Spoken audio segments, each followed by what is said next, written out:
Boa noite. A proposta do Frente a Frente da sexta-feira é mostrar o contexto da igreja vinculado com o cotidiano humano. Sociedade e igreja estão entrelaçadas. Uma proposta de uma igreja em comunhão, participação e missão está em pauta no Sínodo sobre Sinodalidade. A proposta deste sínodo foi dividida em 3 etapas de execução, iniciando pelas dioceses, depois pelas conferências episcopais, passando pelos continentes e agora em outubro, a etapa universal. A etapa universal está fixada para outubro deste ano e acontecerá no Vaticano. O programa de hoje conta com a participação do arcebispo de Montes Claros, norte de Minas Gerais, e presidente do Regional Leste 2 da CNBB, Dom José Carlos de Souza Campos. Boa noite, Dom José. Boa noite também aos que nos assistem nesse momento. Vamos, com alegria, partilhar desse tema tão caro ao nosso tempo, que é a sinodalidade. Dom José Carlos de Souza Campos tem 55 anos. É natural de Itaúna, Minas Gerais. Dom José estudou filosofia na PUC de Minas Gerais e teologia no Seminário Provincial Coração Eucarístico de Jesus, em Belo Horizonte. Dom José Carlos é licenciado em Teologia Fundamental na Pontifícia Universidade Gregoriana de Roma. O saudoso Dom José Belvino do Nascimento, bispo emérito de Divinópolis, em Minas Gerais, o ordenou padre em 30 de maio de 1993. Papa Francisco nomeou bispo de Divinópolis em 26 de fevereiro de 2014, sendo ordenado em 25 de maio de 2014 pela imposição das mãos de Dom Valmor Oliveira de Azevedo, arcebispo de Belo Horizonte. Dom José Carlos de Souza Campos foi nomeado arcebispo de Montes Claros em 14 de dezembro de 2022, tomando posse em 18 de fevereiro deste ano, sucedendo a Dom João Justino de Medeiros Silva, transferido para Goiânia. E neste fim de semana, Dom José receberá o palio das mãos do núncio apostólico no Brasil, Dom Jean Batista de Quatro. Dom José, como será a programação neste fim de semana?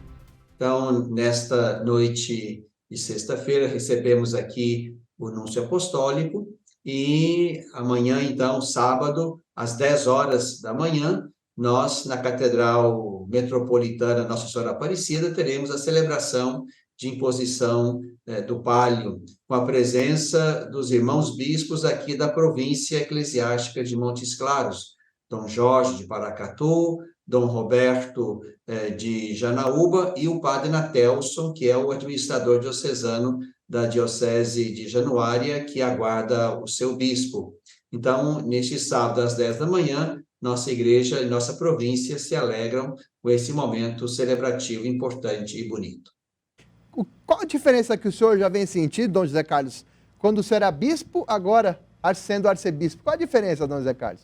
Bom, a diferença, Paulo, em princípio, para mim, foi de tamanho. Eu venho de uma diocese bem miúda, bem concentrada, como era Divinópolis, né, com 8.800 quilômetros quadrados, e aqui na Arquidiocese de Montes Claros são 45.000 quilômetros quadrados. Então, o primeiro grande desafio, o primeiro grande impacto aqui em Montes Claros é o impacto da distância, né? A geografia, de fato, é bem extensa, apesar de ser bela. Esse é o primeiro impacto. O segundo impacto é o trabalho, a missão própria do arcebispo, que é aquela de criar comunhão aqui na província do norte de Minas. Nós somos 4 dioceses e também a distância é um dos problemas que temos. São dioceses que estão bastante separadas geograficamente, sobretudo Paracatu, que está praticamente a 500 quilômetros aqui de Montes Claros. Então, todo o trabalho que se possa pensar em nível de província é o trabalho que já esbarra na dificuldade da distância. Mas a tarefa que cabe primordialmente ao arcebispo é essa, de criar comunhão, de criar estruturas, esquemas, projetos pastorais que tentem organizar e aproximar essas 4 igrejas aqui do norte de Minas Gerais. Presente também conosco via online o padre Agenor Brighenti. Padre Agenor é teólogo e participará da etapa presencial universal do Sínodo em Roma. Boa noite, padre Agenor. Como será a sua participação em outubro? O senhor que está de malas prontas vai viajar semana que vem, padre Agenor? Muito boa noite, Paulo e também a Luciana. É uma alegria estar com vocês, agradeço o convite. Alegria também estar aqui com o Dom José Carlos, né, nosso novo arcebispo, né, da bela diocese, né, a Arquidiocese de Montes Claros. E nós estamos aí às vésperas, evidentemente, da abertura do sínodo, né, em sua etapa universal, um processo que já vem de longe, já são 3 anos de trabalho. Tivemos a etapa diocesana, depois a etapa continental e agora então a etapa universal, e depois vai voltar novamente, não é, as dioceses, aquilo que se vai discernir, não é, nesse momento, não é, de um sínodo que não é só da igreja, dos bispos, um sínodo da igreja, né, porque envolve todo o povo de Deus desde baixo, né, e vai ser um momento, sem dúvida, especial, como está sendo já, né, nesse processo para a igreja como um todo.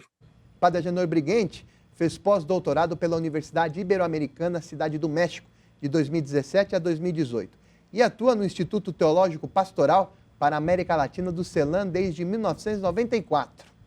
Padre Agenor, o que faz um perito no sínodo? Olha, é um trabalho mais de bastidores, né? Nós estamos trabalhando já há 3 anos, e aí todo esse trabalho, né, de preparar os textos, os documentos, pensar a metodologia, depois reunir os resultados, condensar e sintetizar, elaborar perspectivas, não é?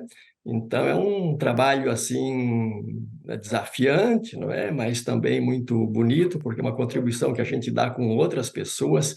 Somos 25 teólogos, né, dos 5 continentes, somos 3 aqui da América Latina, e agora, concretamente, nessa Assembleia Universal, então nós vamos trabalhar sobre os textos que serão produzidos nos círculos menores, que serão constantes e múltiplos, né?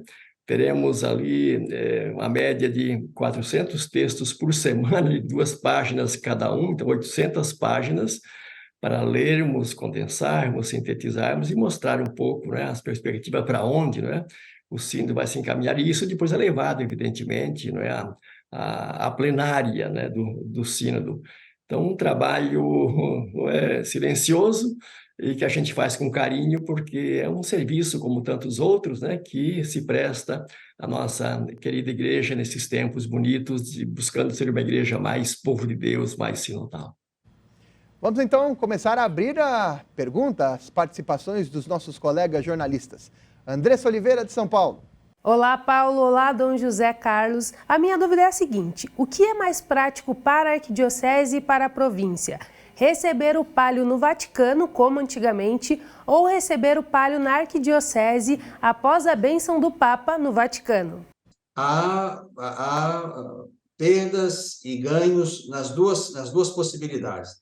Qual é digamos, a perda? A perda é o fato de o palio não ser imposto pelo próprio Santo Padre, já que o palio expressa, sobretudo, uma comunhão estreita com ele, né? Eu estive em Roma por ocasião da solenidade de São Pedro e São Paulo, recebi das mãos do Papa Francisco a pequena caixa com o palio. Então, isso, claro, se configurou esta proximidade entre mim e o Papa Francisco. Mas quando era o próprio Papa quem impunha o palio, havia também um simbólico bonito ali, né? Era o bispo que fora chamado para o ofício de arcebispo, que recebe do próprio Papa, né, que impunha sobre os ombros do bispo o palio naquela ocasião. Agora, há também um ganho. O ganho é exatamente o fato de, sendo aqui no Brasil a imposição, também poderem participar desse momento os irmãos bispos daquela província eclesiástica, de modo que, não podendo estar eles também lá em Roma por ocasião do dia 29 de junho, quando se entregam os palhos, eles poderão, como estarão aqui presentes para participarem também daquela celebração, já mostrando ali a proximidade, a unidade, a comunhão que deve existir sempre em nível da nossa província. Então, penso que há 2 coisas, né? Pessoalmente, acho que seria muito, muito bonito e forte o fato de o Papa impor o palio, mas também vejo como muito positiva a presença aqui, amanhã, sábado, dos irmãos bispos aqui da província, para a gente celebrar juntos o nosso caminho sinodal. Dom José Carlos, com essa mudança, é obrigatório o arcebispo nomeado, novo arcebispo, ir a Roma no dia da bênção do palio ou não? O arcebispo pode ficar no Brasil, no caso? Não, Paulo, o arcebispo pode ficar no Brasil. A anunciatura se encarrega de receber, posteriormente, as pequenas caixas e encaminhá-las a cada arquidiocese ou a cada arcebispo nomeado naquele ano. Agora, há sim, claro, uma beleza, há uma expressão bonita de comunhão com a nossa presença lá naquela celebração, sempre muito marcante da solenidade de São Pedro e São Paulo. Nesse ano nós fomos 3 nomeados, né? Dom Juarez de Teresina, Dom Paulo Jackson de Olinda e eu aqui em Montes Claros. Dom Juarez e eu pudemos ir, Dom Paulo Jackson não pôde ir e recebeu certamente lá em Olinda a pequena caixa com o palio que cabe a ele, que será imposto também lá naquela arquidiocese. De que forma vocês, os bispos, arcebispos que estão aqui no Brasil, podem acompanhar o sínodo? Paulo, eu imagino até pelo caráter bastante diferenciado deste sínodo, ele será muitíssimo noticiado, sejam as notícias que vão brotar de lá mesmo e que serão veiculadas pela Santa Sé, mas também por aqueles que estarão em contato também daqui, os estudiosos, os teólogos, os peritos que trabalham aqui no Brasil essa temática. Haverá certamente muita conexão. Nesse aspecto, a rede social, a comunicação rápida será um grande benefício. Creio que será um evento muito destacado, veiculado nas mídias, até porque é um evento, digamos, no seu formato atual, novo, inédito, né? O Sínodo dos Bispos tinha uma outra configuração. O Papa Francisco deu a esse sínodo, como lembrou bem o padre Agenor, uma presença bem bonita e global de todo o povo de Deus. Então, não é um sínodo só de bispos, mas um sínodo com outras presenças que também ajudarão no discernimento para o caminho que a igreja deve trilhar neste tempo. E, então, creio que será um evento que receberá, sim, muitas formas de estarmos nele, né? Sejam pelas redes sociais, sejam pelos modos de os teólogos daqui, também os bispos, estarmos em comunhão com os irmãos que estão lá. Hoje, nesse aspecto, a rede social será um grande benefício para a gente acompanhar praticamente diariamente as reflexões lá do Sínodo em Roma. Padre Agenor, e o Vaticano passou alguma normativa sobre o uso, por exemplo, do WhatsApp ao longo das sessões do Sínodo, das redes sociais, até para informar, né, os bispos, arcebispos, os colegas, enfim. Padre Agenor, passou alguma normatização nesse sentido ou não?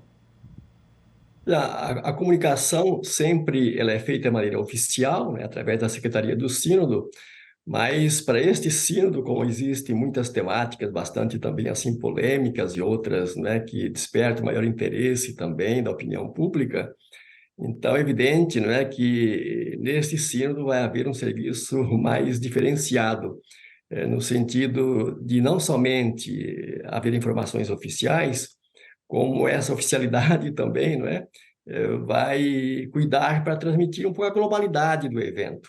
Que às vezes, não é, se tem interesse por um ou outro aspecto e se deixa despercebido, né, o que está mais, não é, como pano de fundo, que no fundo se quer, né, uma igreja mais povo de Deus, uma igreja mais sintonizada com o nosso tempo e caminhando junto com toda a humanidade.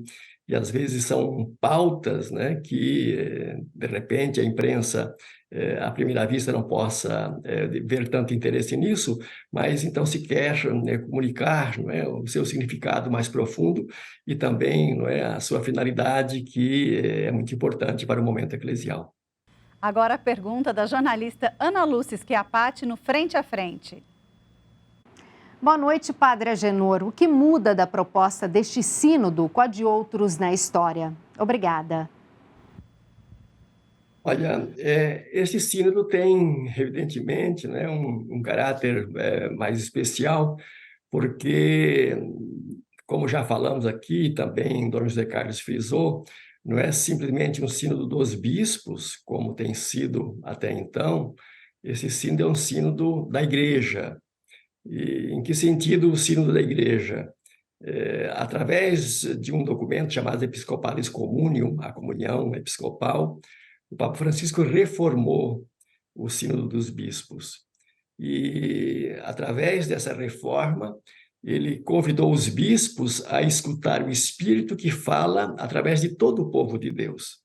Então, coloca o episcopado, não é, na escuta do povo de Deus e, portanto, também o povo de Deus como um todo, todos os batizados como sujeitos, não é, de um processo sinodal. E, nesse sentido, é o primeiro sínodo, então, que nasce de baixo para cima. Os demais, não é, era sempre a nível do episcopado, e esse sínodo, a exemplo do que foi o sínodo da Amazônia também, não é, ele começa de baixo para cima, ele começa nas comunidades eclesiais, nas igrejas locais, nas dioceses, depois as contribuições dessa primeira etapa são condensadas a nível nacional, de conferências episcopais nacionais, e isso é enviado, então, para a Secretaria do Sínodo, que elaborou aquele documento para a etapa continental. E a etapa continental, que são os 5 grandes continentes, mais a América Latina, que teve uma Assembleia Especial, e mais as regiões orientais também, né, que tem um estatuto próprio. Então, foram 7 regiões, né, que nós tivemos como etapa continental, lembrando os antigos patriarcados, né, quando havia um concílio ecumênico na Igreja Antiga, sempre se reuniam os 5 grandes patriarcados, né, Jerusalém, Antioquia, Alexandria, não é, e também Roma. E então, a partir dessas etapas, então, dessa etapa continental, é que agora desemboca, né, nesta Assembleia Universal, que é a terceira etapa. Mas também novidade que essa terceira etapa, que é essa Assembleia Universal, além de ser constituída não somente de bispos, mas também de membros do povo de Deus, com direito também a voto, inclusive as mulheres que irão participar dele, não é? É uma primeira assembleia de uma segunda que vai realizar-se no ano que vem, na mesma época. Então, esse sínodo vai desembocar, não é, em proposições que vão voltar, não é, às igrejas locais, nas dioceses, e depois, de forma ascendente também, não é, vão voltar a uma Assembleia Geral, que vai realmente aí deliberar, não é, num processo que não quer acabar também, não é, no ano que vem, com a Assembleia Geral, mas desencadear um processo permanente de uma igreja cada vez mais povo de Deus, cada vez mais sinodal, cada vez mais numa comunhão de todos os batizados, na corresponsabilidade de todos em tudo na igreja. Processos que a ideia é não se acabar ali num grande evento. Isso, de certa forma, é positivo ou pode fazer um processo cair no esquecimento, hein, Padre Agenor? Então, isso tem que ser, não é, algo permanente.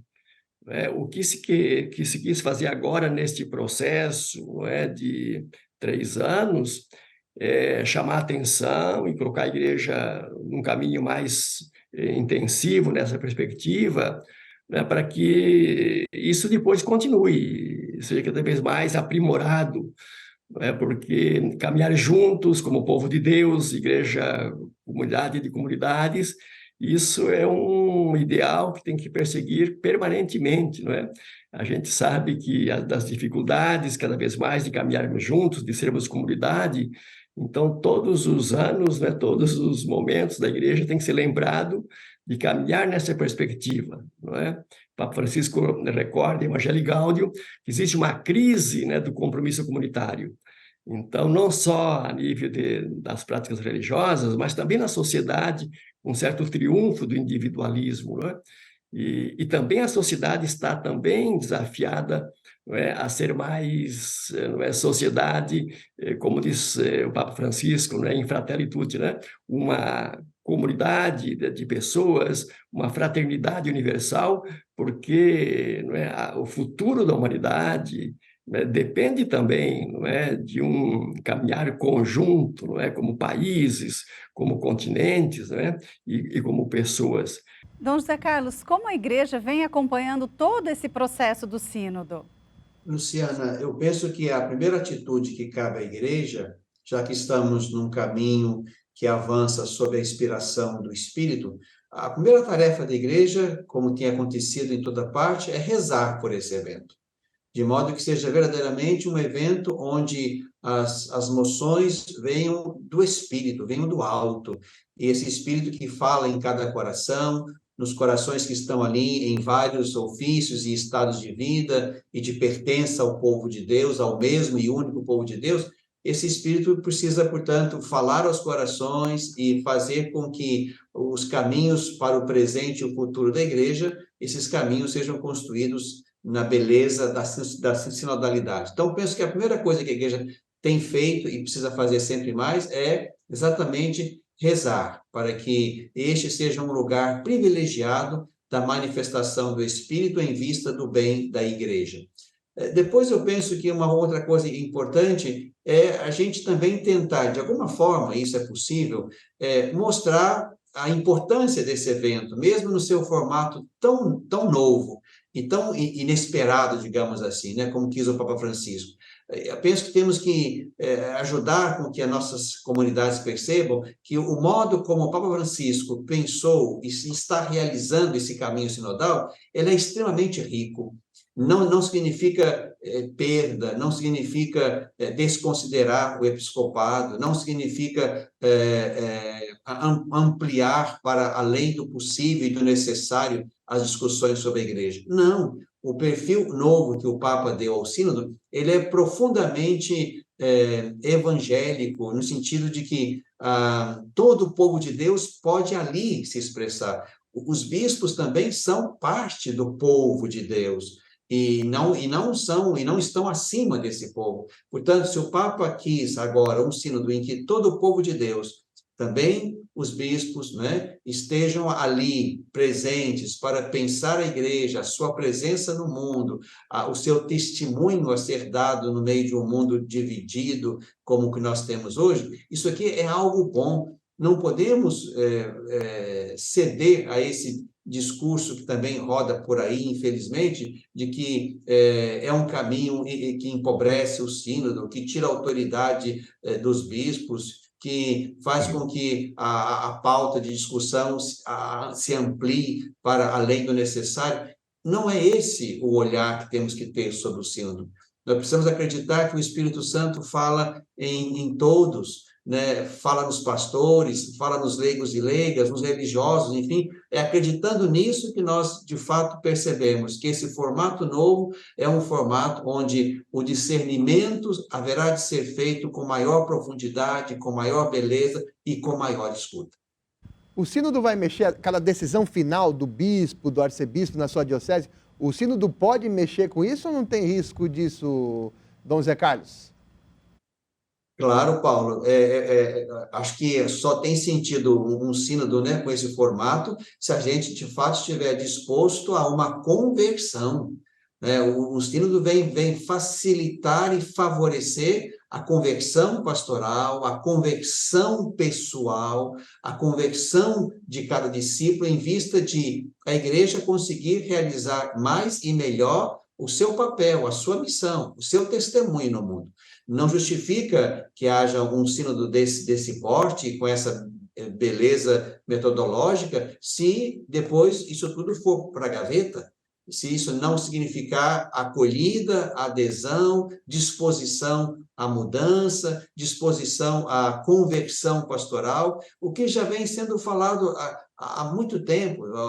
A documento de Aparecida, lá em 2007, já se falava ali de uma conversão pastoral, de abandonar estruturas que hoje são ultrapassadas para o nosso tempo, e a gente percebe que não houve, assim, uma adesão grande e séria a essa proposição de Aparecida lá em 2007. Então, o sínodo quer ser um estímulo a mais, para que possamos, de fato, entender que precisamos nos ajustar, encarnar no mundo, sem perder e sem deixar de ser o que somos. O sínodo precisa ser uma renovação, de fato, pastoral, espiritual, mas não significa que será o lugar ou o momento em que a igreja vai se perder, vai de alguma maneira, empobrecer-se na sua identidade própria e profunda. Não.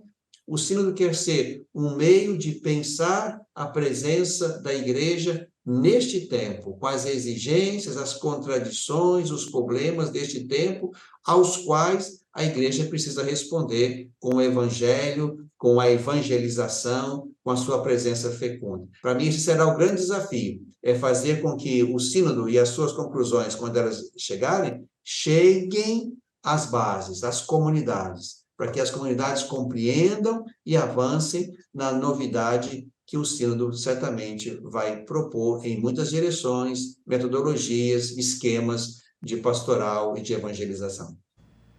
Padre Agenor, o senhor acredita que com essa etapa, depois dessa etapa presencial do sínodo e mesmo ao longo do processo, possa haver uma maior participação das mulheres na igreja, às vezes inclusive em situações mais decisórias? Como o senhor acredita que pode ser essa presença das mulheres depois do sínodo?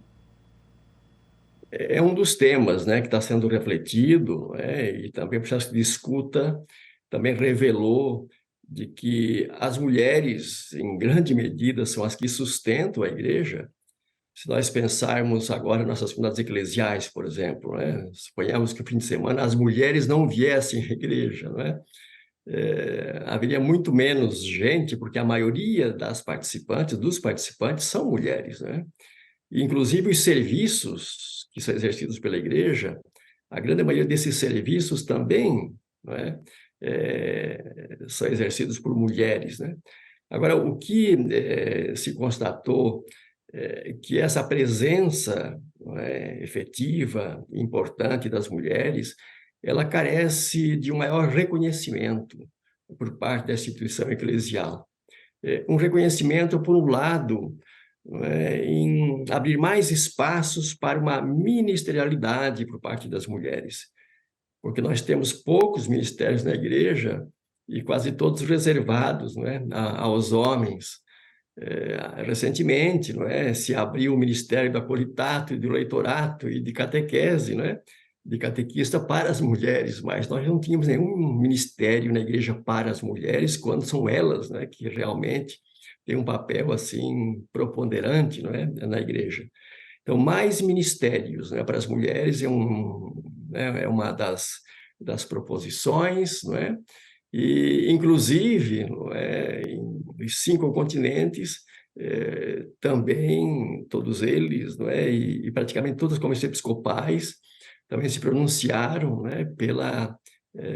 inclusive pela ordenação de mulheres ao diaconato, porque é um ministério que existiu na Igreja Antiga e que depois, com o diaconato permanente também dos homens, desapareceu. O Vaticano II resgatou, o diaconato permanente para os homens, mas ele não resgatou o diaconato das mulheres, E há uma comissão instalada pelo Papa Francisco para estudar essa questão, e é uma das demandas das igrejas dos 5 continentes, E outro aspecto importante também, que você mencionou, Luciana, é a questão da participação das mulheres nos processos de tomada de decisão.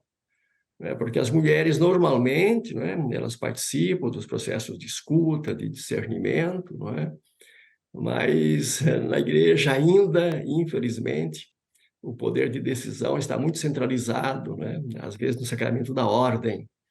E o Papa Francisco tem dito, na Reforma da Curia Romana, aquele documento, Predicate Evangelium, e também há registrado isso na Querida Amazônia, que é a exortação final do Sínodo da Amazônia, que na igreja, as tomadas de decisões, o poder de decisão, ele emana do batismo e não do sacramento da ordem. E ele vai dizer com todas as palavras que os ministérios ordenados não têm na igreja um monopólio do poder. E o poder da igreja, que é um poder serviço, não é um poder, no sentido vertical, mas é um poder mais de serviço. Ele é um poder que emana do sacramento do batismo. Então, nesse sentido, estão abertas as portas, e certamente esse sínodo também vai reafirmar, que pode haver, uma presença da mulher nas cúrias diocesanas, nos conselhos de pastoral, inclusive mulheres que onde não existam presbíteros que também sejam coordenadoras de paróquias, de comunidades, como já existe também. As mulheres que têm um ministério, né, de ser presidente, né, de comunidades eclesiais, como é o caso da Amazônia, que 99% das mulheres presidem as comunidades eclesiais, né? Então, que seja um ofício, que seja um ministério reconhecido também pela igreja. Então, há muito que avançar, não é? Já desde Santo Domingo, que se fala num protagonismo dos leigos na igreja, e a Aparecida falou de um protagonismo das mulheres, mas os passos são muito tímidos, e certamente, agora com este sínodo, haverá condições, né, para avançar nessa perspectiva, para que tenhamos na igreja realmente um único gênero de cristãos, que são os batizados, uma corresponsabilidade de todos em tudo. Havia um princípio na igreja do primeiro milênio que dizia, né, o que diz respeito a todos deve ser discernido e decidido por todos, né? Isso não tira, como disse, né, Dom José Carlos, o poder do ministério ordenado, não tira o poder do Papa e dos bispos, não é? Apenas nos colocamos todos dentro de uma igreja povo de Deus, em que aí existem diversos ministérios. Existe ministério também daquele que preside, mas quem preside não decide sozinho, não é? Ele está ali presidindo um povo de Deus, no qual o Espírito fala, e temos que escutar o Espírito, né, que fala a igreja através do povo de Deus como um todo. E o ministro dos ordenados tem o seu ministério específico, tem magistério, né, tem quem preside, mas quem sabe dentro de uma igreja mais sinodal, esse seja o grande desafio, né, que nós estamos vivendo nesse momento da igreja. Qual a chance do sínodo debater a questão de ordenação diaconal para mulheres e até mesmo ordenação presbiteral para mulheres? Qual a chance, Padre Agenor? Olha, o Papa Francisco ele tem sido muito respeitoso também das igrejas, né, das mentalidades, né, embora ele tenha sinalizado nessa perspectiva, mas ele também não quer provocar rupturas. O Sínodo da Amazônia também havia se pronunciado claramente nessa perspectiva, mas aí também, não é, se teve a cautela de ir mais devagar para não haver, não é, rachaduras numa igreja que tem que ser, não é, o testemunho também de unidade. Mas, não é, agora a gente escutando as igrejas dos 5 continentes, existe aí uma insistência muito forte, não é? Muito forte nessa perspectiva. Talvez, não é, ali como se sinaliza, mais ministérios para as mulheres, né? E também o ministério do diaconato, talvez não no momento o ministério presbiteral, mas pelo menos no diaconato, isso está muito claro, muito sinalizado, não é? Embora também se diga, não é, que realmente, não é, a questão não é simplesmente, não é, ordenar mulheres e ordenar homens casados, não é? Porque se for simplesmente para ordenar mulheres e homens casados dentro de uma igreja clerical, verticalista, piramidal, a igreja não vai melhorar, né? Eu gostei muito da fala do Padre Agenor no sentido de que, se nós caminharmos nessa perspectiva de ordenar mulheres, ordenar homens casados, isso é clericalizar. Isso é dizer que o ministério ordenado é a última etapa do caminho batismal. O caminho não é esse. Haverá lugar para todos e ofícios que cabem especificamente a cada um. Portanto, se nós trabalharmos, e se esse for o foco, para ordenar as mulheres, isso é clericalizar também as mulheres numa perspectiva que nós já entendemos e vemos hoje muito claramente em relação aos homens. Aqui se trata de reconhecer o que elas podem fazer. A verdade, já fazem. Como lembrou bem o Padre Agenor, as nossas comunidades vivem do trabalho abnegado, generoso de muitas mulheres em muitos ministérios e ofícios. É preciso reconhecer isso, estimular isso, até de alguma forma instituir isso, como se instituem também outros ministérios na igreja. Nós sabemos muitíssimo bem que hoje as mulheres fazem um bem tremendo e sem elas haveria uma carência grande, não só de lideranças, mas também de atividades. Então, não é ordenar as mulheres como uma meta que se quer numa reflexão sobre as vocações e o ministério ordenado, mas reconhecer o que elas podem e devem fazer, e muitas verdadeiramente já fazem. Eu venho, por exemplo, de uma realidade que é a Diocese de Divinópolis, onde havia ministras extraordinárias do batismo, testemunhas qualificadas do matrimônio, mulheres, né? Não eram muitas, mas é uma experiência que ali já se fazia há algum tempo.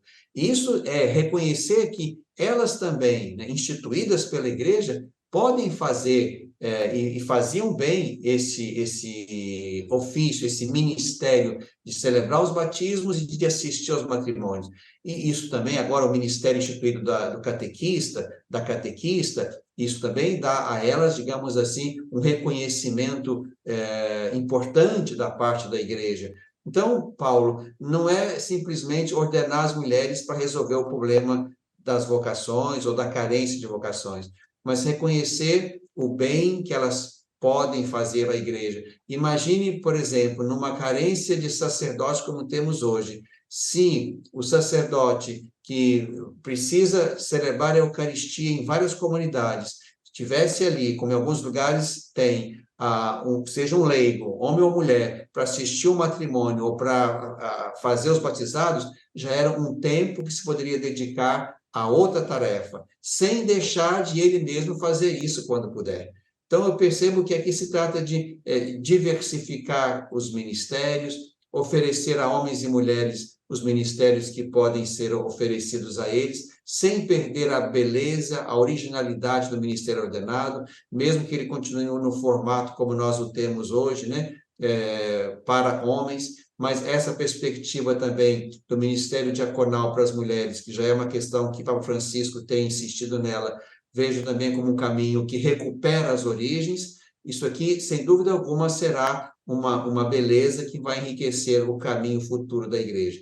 Mas sempre em perspectiva de muita docilidade e abertura ao Espírito. É fazer isso não como uma inovação para responder a enquetes da igreja ou da sociedade, mas como escuta do Espírito que nos faz perceber que o ministério feminino, reconhecido em muitos ofícios, isso aqui será um grande bem e um grande reconhecimento dessa presença já fecunda das mulheres em muitas comunidades. E não significa também que será, digamos assim, um bloco que vai acontecer igual para o mundo inteiro. Não.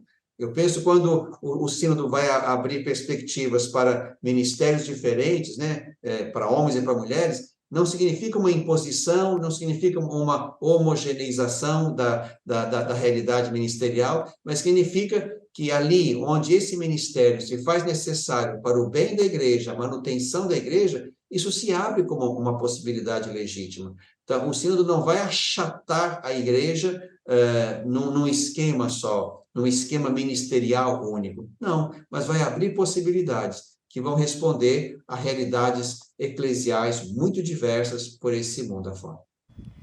Dom José Carlos, como a igreja pode fomentar o protagonismo dos leigos e das leigas na igreja, já que existem tantas pastorais, serviços, atividades da igreja na sociedade? Luciana, essa pergunta para mim ela é muito importante. Para mim, não haverá protagonismo se não houver formação dada com profundidade, com sistematicidade para os leigos também. Hoje, eu digo, nós investimos praticamente 7, 8, 10 anos na formação de um sacerdote e não oferecemos o equivalente na formação das nossas lideranças leigas. Para mim, se nós queremos leigos verdadeiramente protagonistas na ação pastoral, nós precisamos formar, investir nesses leigos, a partir das suas muitas opções pastorais. Não dá para delegar a esse leigo que ele mesmo procure, por conta própria, a sua formação para estar aqui e acolá. E nós sabemos que muitos fazem isso, por conta própria. Mas é a igreja quem tem que tomar para si, assim como prepara os seus ministros ordenados, tomar também para si a formação séria e sistemática dos seus leigos. Imagino que muitas das fragilidades que nós percebemos hoje em até comportamentos ou atitudes ou até falas de leigos e leigas tem a ver um pouco com isso. Falta a eles também essa formação que nós devemos oferecer e fazer isso de maneira sistemática. não é? Então, eu penso que o protagonismo, Luciana, passa um pouco por aqui. Nós precisamos reabilitar nossas escolas de formação de leigos, as escolas de teologia, de fé e cidadania, ou fé e política, enfim, de modo que esses irmãos e irmãs, que são, digamos assim, a grande maioria na nossa igreja católica hoje, sejam tratados também com a devida seriedade, com os devidos investimentos, a fim de que sejam qualificados para esse protagonismo.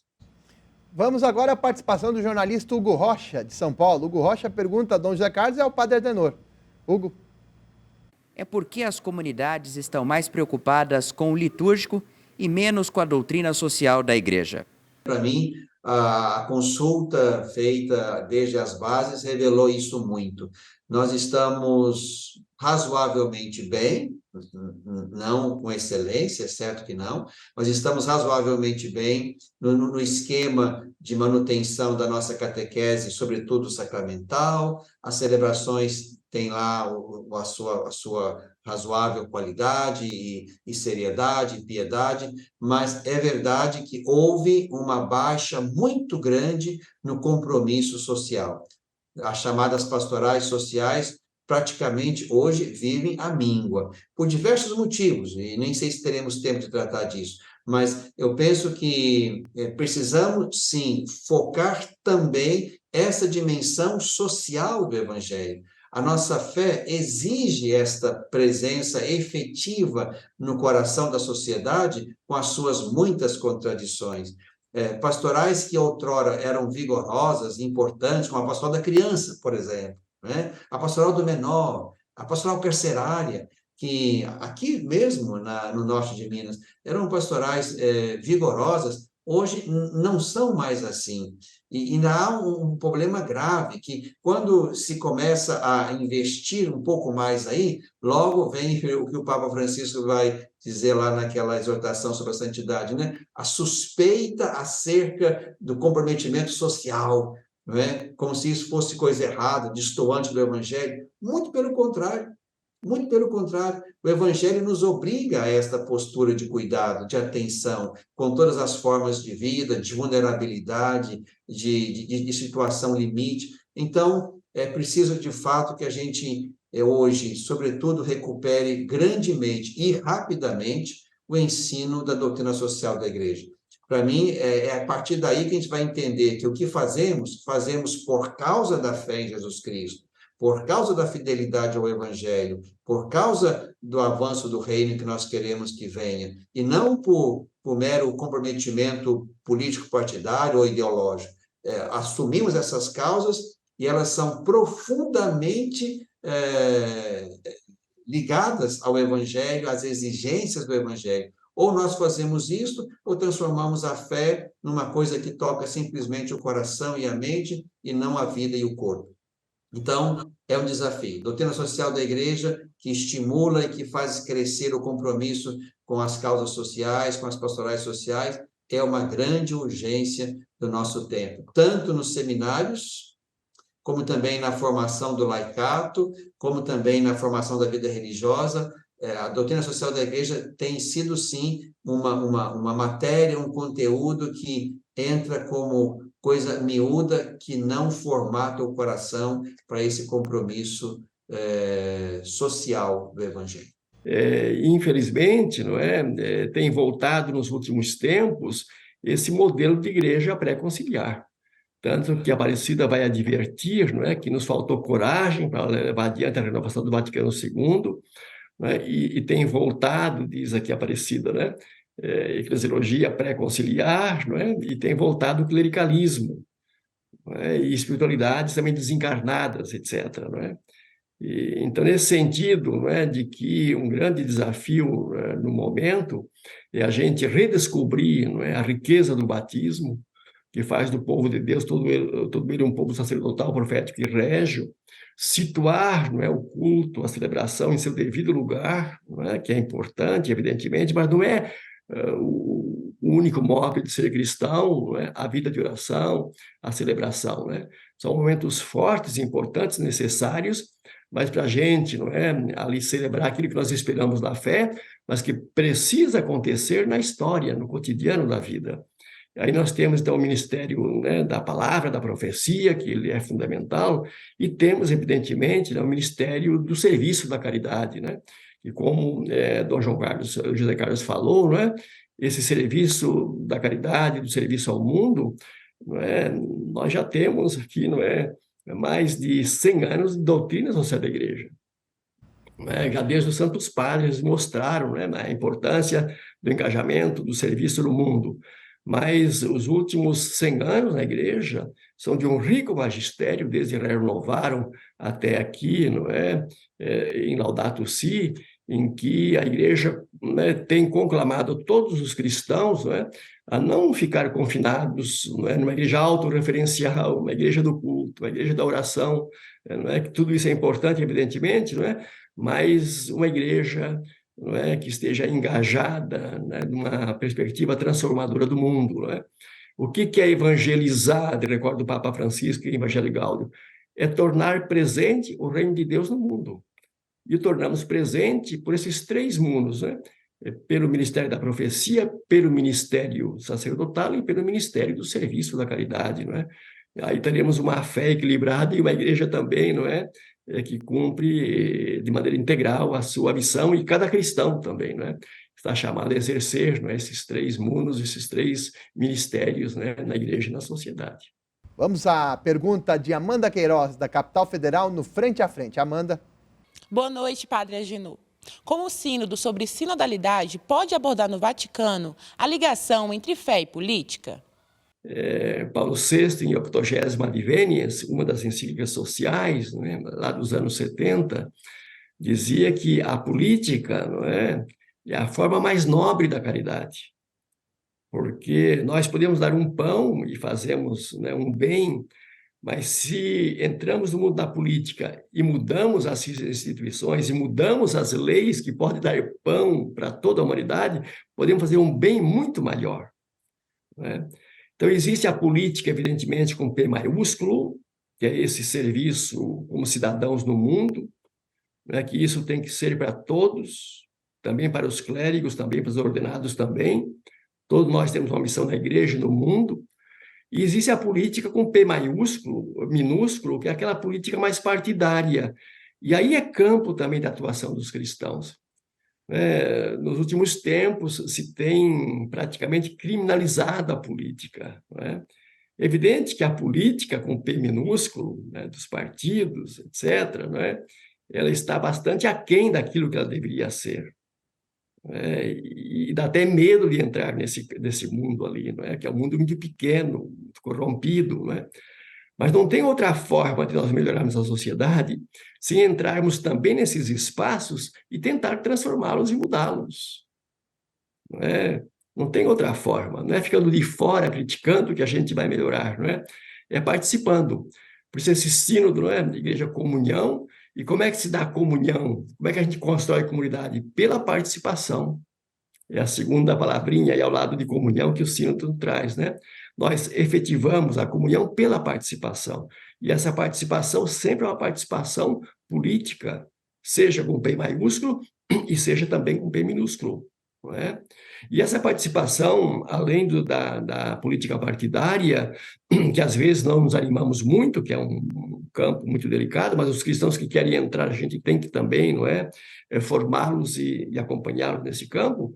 Mas estão aí também outros campos de atuação, como as associações, os conselhos tutelares, os sindicatos. Então, todas as formas que a igreja chama de corpos intermediários, de atuação da cidadania, tudo isso é muito importante. A jornalista Andréa Bonatelli tem sua pergunta no Frente a Frente desta sexta-feira. Padre Agenor, boa noite. Teremos ao final do sínodo uma exortação apostólica do Papa ou ainda haverá outras etapas? Olha, os sínodos, eles sempre têm terminado, com uma exortação do Papa, Houve um sínodo em 85 sobre o Vaticano II, foi o único sínodo que não teve uma exortação. Como foi um sínodo assim, muito controvertido, porque estava em um momento muito delicado da igreja, muitos querendo revisar o Vaticano II, e o Sínodo reafirmou o Vaticano II. O fato é que nós não tivemos um documento, né, naquela oportunidade, mas todos os sínodos eles têm sido concluídos, né, com uma exortação final. A partir da Episcopalis Communium, e sobretudo a partir do Sínodo da Amazônia, não é, fruto do sínodo não é somente a exortação, né, do Papa. O Papa Francisco tem dito, não é, lá na querida Amazônia, que ele dava oficialidade ao documento final do sínodo, que foi o documento votado pela Assembleia. Então, o documento final do sínodo, votado pela Assembleia, ele passou também a ser parte do magistério pontifício. Isso é uma inovação, um passo grande, não é? Então, certamente, também esse sínodo, além da exortação, não é, do Papa, que certamente vai haver, não é? Também, quem sabe, não é, o documento que a Assembleia vai aprovar, não é, vai votar, em que por primeira vez vão votar também, não é, leigos e leigas, as mulheres irão votar. Certamente esse documento, né, ele também vai pertencer, né, ao magistério, né, petrino, né? Mas, além disso, para esse sínodo agora, Assembleia Universal, o documento, o instrumento Labores, recomenda que os delegados que vão para o sínodo não se esqueçam de levar as contribuições de suas dioceses, aquela síntese, né, que foi recolhida por cada diocese, não se esqueça daquilo, porque você está sendo um delegado, né, mais próximo de quem? Daquelas pessoas, àquela igreja que você pertence. Não se esqueçam de levar também, né, para o sínodo, diz lá o documento, né, as contribuições a nível nacional, a síntese nacional das dioceses de todo o país. Então, nós temos uma rica síntese também feita pela CNBB. Diz lá o documento, não se esqueçam de levar também, não é, a síntese continental. Nós temos uma bela síntese também latino-americana em 8 pontos, não é? Em 8 temas grandes que estão lá. Então, tudo isso vai entrar, não é, na Assembleia Sinodal, e tudo isso vai também repercutir, não é, através dos documentos que a Assembleia vai produzir. Então, certamente, um documento final da Assembleia, votado por todos os participantes, e depois, certamente, também uma exortação do Papa, que ele, como fez com o Sínodo da Amazônia, não repete, não é? E simplesmente repercute, como dizer, né, aquilo que a Assembleia viveu, discerniu e decidiu no Espírito.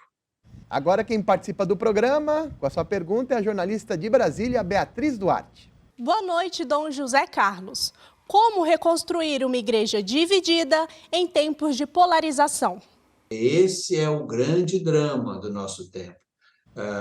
E, às vezes, o viés da discórdia, o viés da divisão, às vezes, é um viés, às vezes, tão miúdo do ponto de vista de motivação para isso, que, às vezes, brigamos por pequenas questões, por pequenas divergências, e transformamos isso em grandes e graves divisões que destroem famílias, comunidades inteiras e, por que não, nações inteiras. Mas creio que a própria dinâmica do sínodo, que vai reunir ao redor do Papa Francisco tantos irmãos e irmãs, diferentes na origem, diferentes no ofício, diferentes na vocação, essa expressão que o próprio sínodo dá na sua Constituição é um caminho testemunhal de que é possível, sim, que os diferentes, os que pensam diferentes, os que são diferentes, os que têm opções diferentes, podem conviver, sim, na concórdia para o bem de todos.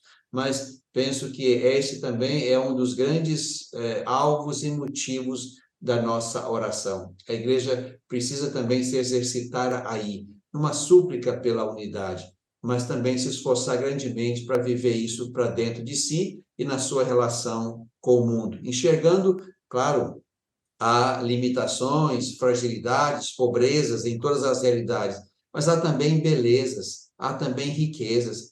Que os nossos olhos estejam aí, reconhecendo a beleza, a riqueza que há no outro, e essa riqueza, essa beleza sejam pontos de aglutinação, de aproximação, de convivência fraterna. E mesmo que pouco a pouco tenhamos que nos converter todos na direção de Jesus, que é a medida e a meta de toda a vida humana, essa conversão virá aos poucos, a partir de cada um e do movimento interior de cada um. Mas não podemos abrir mão desta grande exigência, que é a exigência da unidade, que deve começar de nós. Como diz Jesus lá no Evangelho de João, né? Capítulo 17, que todos sejam um, como tu, Pai, estás em mim e eu em ti, para que o mundo creia. A nossa capacidade de viver unidos, de nos congregar na diversidade, isso dá um belo testemunho ao mundo. E o contrário também é verdade, Beatriz.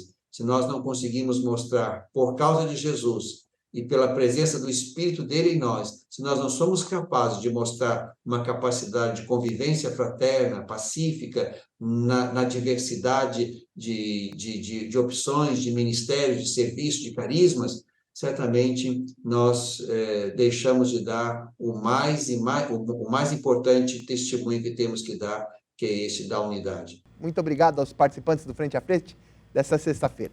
A missão do programa é fomentar a reflexão, valorizando a diversidade de dons e de carismas, destacando que o Deus Criador criou cada um de nós com particularidades distintas. Enfatizar o dom inviolável da vida humana em comunhão com o magistério do Papa Francisco e com as diretrizes da ação evangelizadora da Igreja no Brasil, norteiam o Frente a Frente de sexta-feira no canal da Família. Rede Vida, frente a frente, cada vez mais frente a frente, com a missão de comunicar.